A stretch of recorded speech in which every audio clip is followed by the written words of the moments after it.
Rebecca Hoffman was summoned by the secret police on a rainy Monday in 1961. It began as an ordinary morning. Her husband drove her to work in his tan Trabant 500. The graceful old streets of central Berlin still had gaps from wartime bombing, except where new concrete buildings stood up like ill-matched false teeth. Hans was thinking about his job as he drove. The courts serve the judges, the lawyers, the police, the government, everyone except the victims of crime, he said. This is to be expected in Western capitalist countries, but under communism the courts ought surely to serve the people. My colleagues don't seem to realize that. Hans worked for the Ministry of Justice. We've been married almost a year, and I've known you for 2, but I've never met one of your colleagues, Rebecca said. They would bore you, he said immediately. They're all lawyers. Any women among them? No, not in my section, anyway. Hans's job was administration, appointing judges, scheduling trials, managing courthouses. I'd like to meet them all the same.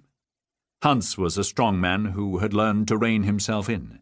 Watching him, Rebecca saw in his eyes a familiar flash of anger at her insistence. He controlled it by an effort of will. I'll arrange something, he said. Perhaps we'll all go to a bar one evening. Hans had been the first man Rebecca met who matched up to her father. He was confident and authoritative, but he always listened to her. He had a good job.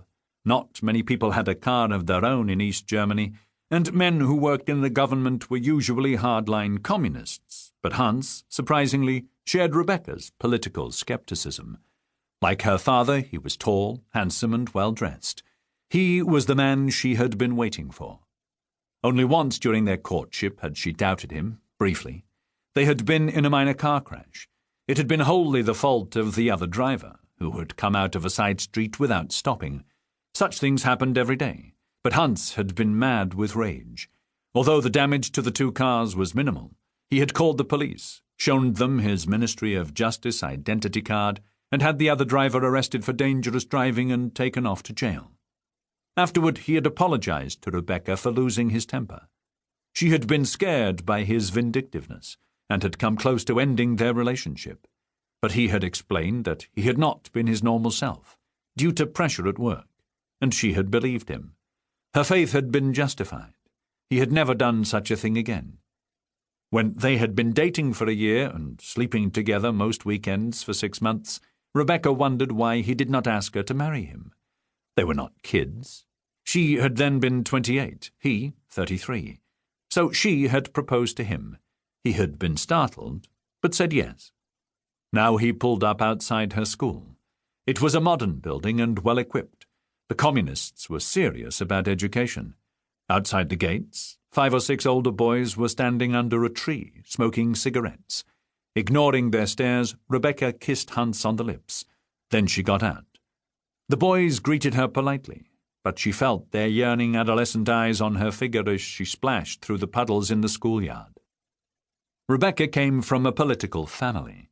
Her grandfather had been a Social Democrat member of the Reichstag, the national parliament, until Hitler came to power.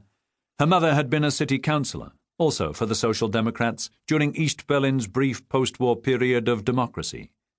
But East Germany was a communist tyranny now, and Rebecca saw no point in engaging in politics. So she channeled her idealism into teaching, and hoped that the next generation would be less dogmatic, more compassionate, smarter. In the staff room, she checked the emergency timetable on the notice board. Most of her classes were doubled today. 2 groups of pupils crammed into one room. Her subject was Russian, but she also had to teach an English class. She did not speak English, though she had picked up a smattering from her British grandmother, Maud, still feisty at 70.